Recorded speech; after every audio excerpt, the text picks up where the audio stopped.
আসসালামু আলাইকুম। বিলাস খামারের পক্ষ থেকে সবাইকে জানাই আন্তরিক শুভেচ্ছা অভিনন্দন। আশা করি সবাই ভালো আছেন। আলহামদুলিল্লাহ আমি ভালো আছি। তো এখন আমি আমার খামারে মুরগিদের জন্য খাবার নিচ্ছি, দেখতেই পাচ্ছেন। তো এই বাটির 3 বাটি খাবার নিলে এটা ভরে যায়। তো 3 বাটি, প্রতি বাটিতে 1 কেজি, একটু বেশি। তো 3 কেজি হয়তো 75 গ্রাম বা 100 গ্রাম এরকম। তো খাবারটা নিয়ে নিলাম, নিয়ে এখানটায় যাইতেছিলাম, হঠাৎ দেখি একটা মাকড়সা, বড় মাকড়সা। তো মাকড়সাটা দরজার এপাশ ওপাশ করতেছিল। তারপরে মাকড়সাকে অবশ্য মারতে পারি নাই, ও ঘরের উপরে উঠে গেছিল।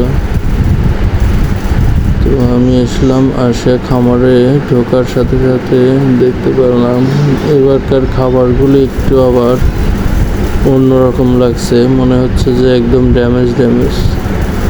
খাবারগুলি পাউডার বেশি।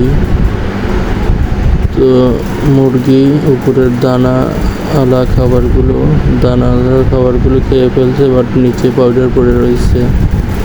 তো পাউডারগুলি আমি আবার পাত্রগুলোকে একটু ঝাঁকা দিয়ে সাইড করে দিয়েছি, দিয়ে ওদের আবার একটু এদিক ওদিক মানে লাঠি দিয়ে তাড়াইয়া দিতেছি। তো ওরা উঠে খাবারের পাত্রগুলোতে ঠোকর মারতেছে, খাইতেছে আর কি।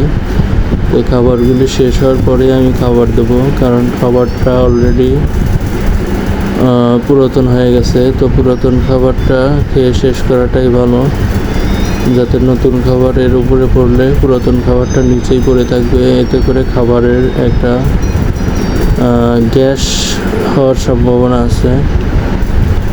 এতে করে ওই খাবারটা খেলে মুরগির কিন্তু গ্যাস হওয়ার সম্ভাবনা আছে।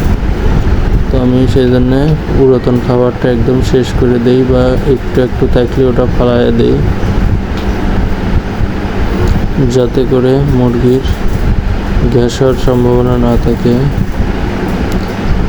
তো মুরগিকে আমি এদিক ওদিক তাড়াইয়া দিতেছি, যাতে করে ওরা দৌড়াদৌড়ি করুক, প্লাস ওদের খিদাও বেশি হোক, খিদা লাগবে।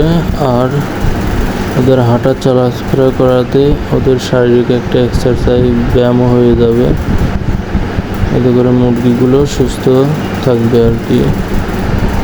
তো ওদেরকে আমি নাড়া দিয়ে দিলাম, এদিক ওদিক অনেকবার নাড়া দিয়ে দিছি, যাতে করে ওরা চলাফেরা করে, প্লাস খাবার পানি সেগুলো খেতে থাকে। তো অনেকক্ষণ দেওয়ার পরে আমি ওদেরকে খাবার এখনই দেবো না, খাবার আরও কিছুক্ষণ পরে দেব। অলরেডি পানির পাত্রগুলি সব দিয়ে দিছি, ছোট এবং বড় পানির পাত্র সবগুলি দিয়ে দিছি। পর্যাপ্ত পানির ব্যবস্থা রেখেছি, যাতে করে পানিতে ওদের কোনো রকম ঘাটতি না থাকে। তারপর রাত্রে এখন ইদানিং ওরা পানিটা বেশি খাচ্ছে, সেজন্য আমি প্রত্যেকটি পানির পাত্র ইউজ করছি। পানির পাত্র ইউজ করে, এতে করে ওদের পানির সকালবেলা উঠে পানির ঘাটতি যাতে না হয়। অনেক সময় আমার খাবার সকালে দিতে 9টা বেজে যায়। তো এই সময়ের মধ্যে ওদের যাতে পানির কোনো রকম প্রবলেম না হয়। তো প্রতিদিনের নয়, আজকেও প্রতিদিন বলতে 2 দিন হলো আমি ওদের ভিটামিন দিচ্ছি। আজকেও নিউট্রিমিক্স ভিটামিনটা সকালে দিয়েছি।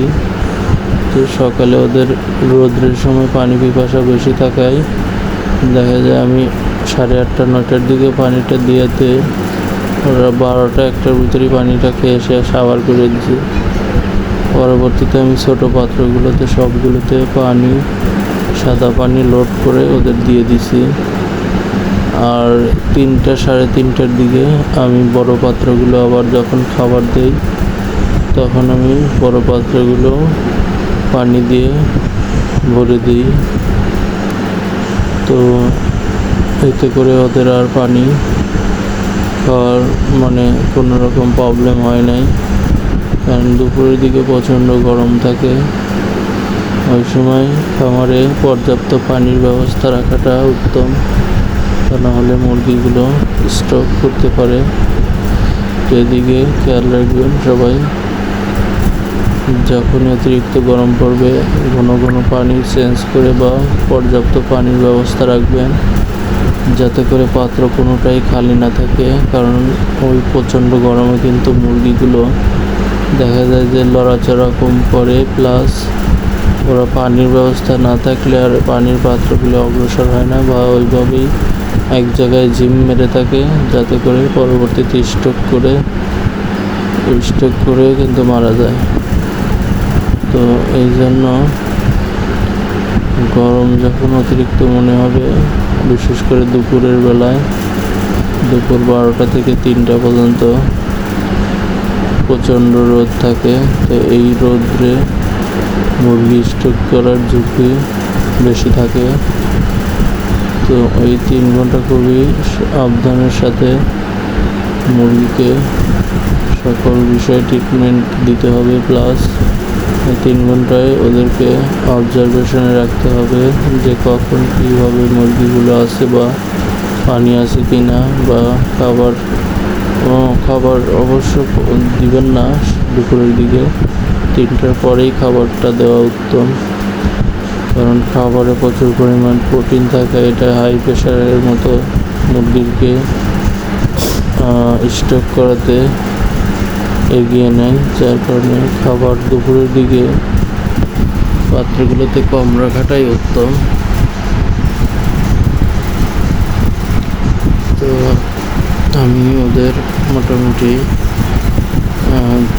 দুপুরে খাবার না দিয়ে পানিটা বেশি রাখি, খাবার দেই সকালে, যেটা ওইটাই দেখা যায় যে 12টার দিকে শেষ হয়ে যায়, বা 12টার দিকে থাকলে অল্প বিস্তর থাকে, যেটা দেখা যায় যে পরবর্তীতে ওরা একটু একটু খেয়ে আর পানি খায়। তো এখন আমি প্রত্যেকটি পাত্রতে অলরেডি কিন্তু খাবার দিয়ে দিয়েছি, দেখতে পাচ্ছেন। এটা রাত্রে ধরেন 9:30টার দিকে আর কি, 9টা 9:30টার ভিতরেই রাতের খাবার ওদের দিয়ে দিতে হবে। এবং বিশেষ করে রাত্রে একটু বেশি খাবার দেওয়াটাই উত্তম, প্রতি সকাল এবং দুপুরের চেয়ে। কারণ রাত্রের খাবারটাই কিন্তু ওদের শরীরে ফিট করবে। আর রাত্রে কিন্তু প্রত্যেকটি খাবারের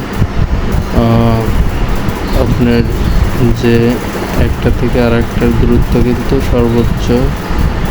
ধরুন সকালে আপনি 9টায় দিলেন, দুপুর 3টায় দিলেন, তো 9টা থেকে 3টার দূরত্ব কত? 6 ঘন্টা। বাট রাত্রে আপনি 9টা দিলেন আর সকালে আপনি 9টায় দিলেন, তাহলে এখানে দূরত্ব কিন্তু 12 ঘন্টা। এখানে ডাবল সময়। সেই ক্ষেত্রে খাবার আপনি যেখানে 1 কেজি খাবার দিয়েছেন, সেখানে অবশ্যই 1.5 কেজি খাবার দেওয়া উত্তম, 1.5 গুণ, প্রতি সকালে দুপুরের চেয়ে 1.5 গুণ খাবার রাত্রে দিতে হবে। এতে করে মুরগিগুলোর সম্পূর্ণ খাবার ওদের হবে আর কি। এতে সবাই সঠিকভাবে খাবারগুলো পাবে। আর আপনারা দেখতে পাচ্ছেন আমার মুরগিগুলো ইনশাআল্লাহ ধীরে ধীরে গ্রোথে আসছে বলা যায়। আমি খুব শীঘ্রই বেচার জন্য প্রস্তুতি নিচ্ছি,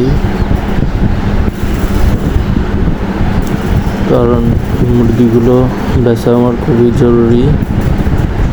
এই মুরগিগুলোতে আমার খুব একটা লাভ হবে না। এখন আমি যতদিন রাখবো আমার লসের দিকেই বেশি হওয়ার সম্ভাবনা, কারণ ওদের পিছনে আমার অলরেডি 4.5-5 বস্তা খাবার চলে গেছে। আল্লাহই ভালো জানে আমি ওদের কত টাকা বিক্রি করতে পারবো। বাচ্চার দাম তো দূরের কথা, এখন খাবারের দাম ওঠানোটাই আমার কাছে চ্যালেঞ্জ মনে হয়ে যাচ্ছে। তো সবাই আমার জন্য দোয়া করবেন যেন আমি আমার মুরগিগুলো একটা ভালো বাজারে বিক্রি করতে পারি, এতে করে আমার লসটা যেন অনেকটা কমে যায়। যেহেতু আমি বড় টাইগার মুরগিগুলোকে বিক্রি করে অনেকটা লস হয়েছে, তো এই মুরগিগুলোতেও লস হবে। তো এমন বেশি যেন লস না হয় যাতে আমার অনেক বড় ক্ষতি হয়ে যায়। তো যতটুকু আমি পারি আমার লসের সংখ্যাটা একটু কমিয়ে আনতে। যাক, আল্লাহ যা করে ভালোর জন্যই। তো মুরগিগুলো মোটামুটি এখন তো একটা চোখে ধরছে, অ্যাভারেজ 700-750 গ্রাম হয়েছে, কিন্তু বয়সটা অনেক বেশি হয়ে গেছে। যাই হোক, এখন আর একটু 100 গ্রাম পার 800-900 গ্রাম করে মুরগি আমার ওয়েটটা আসলে পরে আমার বেচতে অনেক সুবিধা হবে। তো সবাই দোয়া করবেন আর যেন আমার মুরগির কোনো রকম ঝামেলায় না আসি বা আর ওদের রোগ বালাই না হয়, সেদিকে আপনারা একটু দোয়া করবেন। আর আমার মুরগিগুলোকে আমি খুব শীঘ্রই বিক্রি করব। যদি আপনারা মুরগিগুলো নিতে চান তো আমি আপনাদেরকে বাজারে পাইকারি মূল্য যেটা আমি বিক্রি করব সেই রেটেই আপনাদের কাছে বিক্রি করব। আর আপনাদেরকে আরও বলে রাখছি, আপনারা চাইলে আমার সাথে যোগাযোগ করে মুরগি বুকিং দিতে পারেন, কারণ এখনও রোস্টের সাইজ আছে। রোস্টের সাইজের জন্য আমার মুরগিগুলি একদম পারফেক্ট, কোনো রকম ঝামেলা নেই। তো সবাই ভালো থাকবেন, আজ ভিডিও এই পর্যন্তই। আল্লাহ হাফেজ।